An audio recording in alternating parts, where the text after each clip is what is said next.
वाव creation channel में आप सभी का स्वागत है। सर्दी जुकाम बना रहता है, गला खराब रहता है, बार बार खांसी चलती है, कफ जमा रहता है या फेफड़ों की किसी भी प्रकार की समस्या हो गई है, तो आज हम ऐसे उपाय करेंगे जिनसे सारी समस्याएं बिल्कुल सही हो जाएगी। क्योंकि हमारे नाक, गला और पूरी तरह से फेफड़े जो होते हैं वो सब एक दूसरे से जुड़े रहते हैं। अगर हमारे नाक में किसी प्रकार की एलर्जी होती है तो हमें सांस लेने में तकलीफ होने लगती है। अगर हमें खांसी ज्यादा चलती है तो हमें बिल्कुल बेचैनी सी महसूस होती है।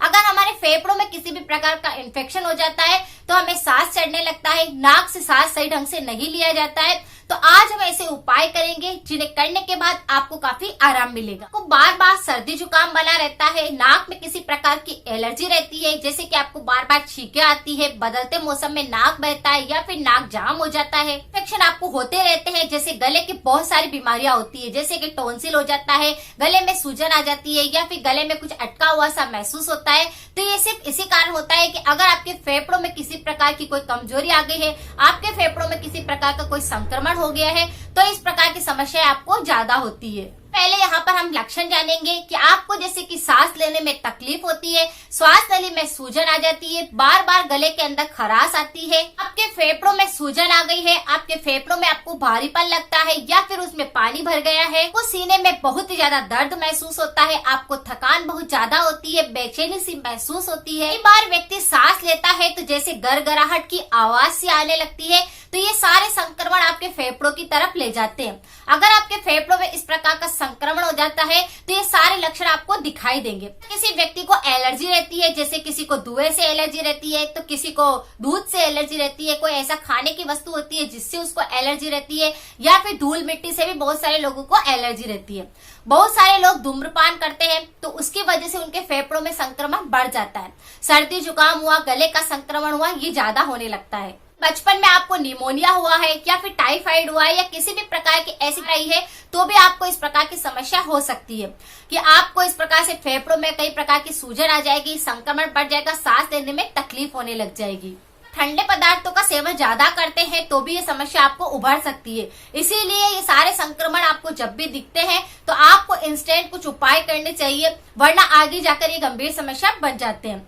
हमें हमेशा सर्दी जुकाम होते ही इंस्टेंट घरेलू उपाय अपनाने चाहिए। उसी के साथ में फेफड़ों की अगर कोई भी समस्या आपको लगती है कि सांस लेने में तकलीफ है, सूजन है, पानी भर गया है या आपकी श्वास नली में सूजन आ गई है, तो आपको जल्दी से उपाय की तरफ बढ़ना चाहिए। ऐसे उपाय करेंगे जिन्हें करने के बाद आपको काफी आराम मिलेगा, और ये उपाय बच्चे भी कर सकते हैं और बड़े भी कर सकते हैं, क्योंकि वृद्ध लोगों को यह समस्या ज्यादा होती है कि उनके फेफड़ों संबंधी समस्याएं बढ़ जाती है।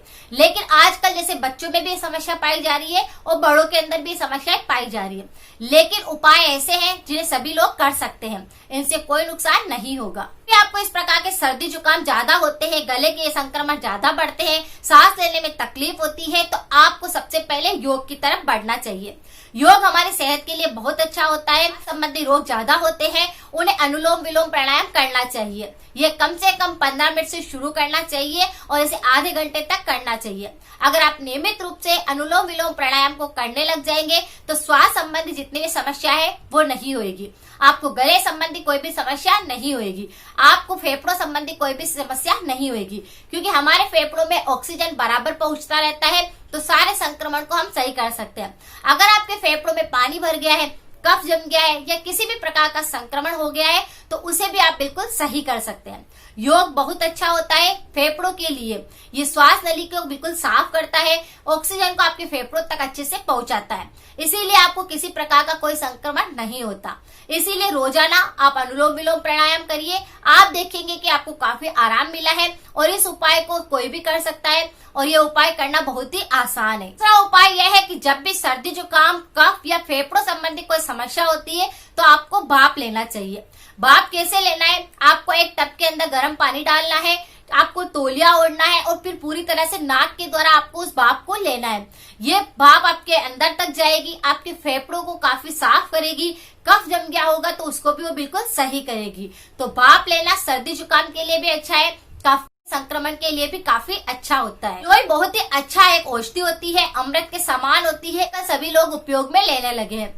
यहाँ पर आपको क्या करना है, अगर आपको सर्दी जुकाम काफी पुराना रहता है, हमेशा ही बना रहता है, या खांसी भी आपको चलती रहती है, गले के संक्रमण होते ही रहते हैं, फेफड़ों में भी आपको बहुत सारी सूजन या कुछ भी प्रॉब्लम आ चुकी है, तो आपको गिलोय का काढ़ा पीना चाहिए।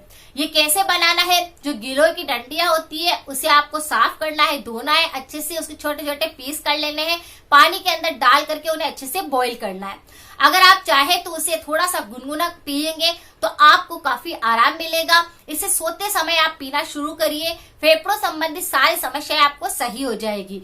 जो भी आपके फेफड़ों की ऑक्सीजन की कमी है या फिर आपके फेफड़ों में किसी भी प्रकार का संक्रमण आ गया है वो सही हो जाएगा।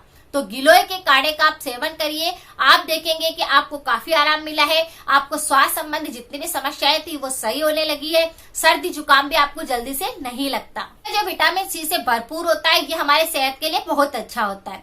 यहाँ पर आपको क्या करना है, अगर आंवले का पाउडर आपके पास में है तो उसे आपको शहद के साथ लेना है, तो भी आपको सर्दी जुकाम नहीं होएगा, कफ नहीं होएगा, फेफड़ों संबंधी कोई समस्या नहीं होएगी। लेकिन अगर आपके पास आंवला पाउडर नहीं है तो आप आंवले का जो रस आता है उसके साथ में भी शहद मिक्स करके उसका सेवन भी कर सकते हैं। इसे भी अगर आप लेते हैं तो आपको काफी बेनिफिट मिलता है, सर्दी जुकाम जल्दी नहीं होता। बचपन में अगर आपका सर्दी जुकाम बिगड़ चुका होता है वो सही होता है, और आपका जो कफ जम चुका होता है उसको भी वो करता है, फेफड़ों का संक्रमण बिल्कुल सही हो जाता है। तो अगर आपके पास पाउडर है तो आप पाउडर फॉर्म को शहद में ले सकते हैं, अगर आपके पास रस है आंवले का तो उसको भी आप शहद के साथ ले सकते हैं। दोनों ही उपाय बहुत ही अच्छे हैं, इन्हें जो भी व्यक्ति करता है फेफड़ों संबंधी स्वास्थ्य संबंधी कोई भी तकलीफ उसे नहीं होती। एक ऐसा उपाय है जिसे कोई भी कर सकता है और बहुत ही ज्यादा फायदेकारी है। अगर सर्दी जुकाम बना रहता है, कफ रहता है, फेफड़ों की समस्या है तो आपको सोट का पानी पीना चाहिए। सोट का पानी कैसे बनाना है, जो अदरक होती है उसका सूखा हुआ रूप होता है सोट। हमें क्या करना है, सोट का 1 चम्मच पाउडर लेना है, उसे एक पानी के अंदर अच्छे से बॉईल करना है, उसे गुनगुना आपको पीना है, उसमें और कुछ भी चीज आपको ऐड नहीं करनी है।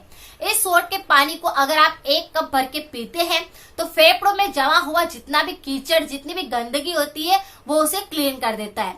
कफ भी जम रहा है तो उसको भी वो साफ कर देगा, सूजन भी होगी तो उसे वो सही करेगा, दर्द होता है, भारीपन महसूस होता है, सांस लेने में तकलीफ होती है, वो सब सही कर देगा। तो सोट का पानी बच्चों को भी दे सकते हैं, बड़ों के लिए भी काफी फायदेकारी है। अगर आपको इस प्रकार की समस्या बनी रहती है, कफ ज्यादा जमता है, सर्दी जुकाम रोज रोज होता है, तो आपको सोट का पानी का सेवन करना चाहिए। ये जड़ से आपकी सारी समस्या को सही कर देगा। बहुत ही आसान उपाय है, इन्हें आप करिए और इसका फायदा उठाइए, आपकी सेहत को बिल्कुल अच्छी करिए। ये उपाय करना बहुत आसान है, इन्हें जो भी व्यक्ति करेगा उन्हें किसी भी प्रकार के स्वास्थ्य संबंधी कोई रोग नहीं होंगे, उनके फेफड़े हमेशा साफ रहेंगे, हमेशा फेफड़ों में गंदगी अगर जम भी गई है तो वो साफ हो जाएगी, कफ नहीं जमेगा, सर्दी जुकाम नहीं होएगा, अगर किसी वजह से आपको बुखार भी आ जाता है तो वो नहीं आएगा, दर्द नहीं होएगा, भारीपन महसूस नहीं होएगा और श्वास नली आपकी बिल्कुल साफ रहेगी। अगर आपको ये सारे उपाय करने के बाद कुछ फायदा मिलता है तो कमेंट करके जरूर बताएं ताकि दूसरे लोग भी इन्हें कर सके। अगर जानकारी पसंद आई है तो सबके साथ शेयर करना ना भूले। मिलते हैं फिर नेक्स्ट जानकारी के साथ में। Thank you so much.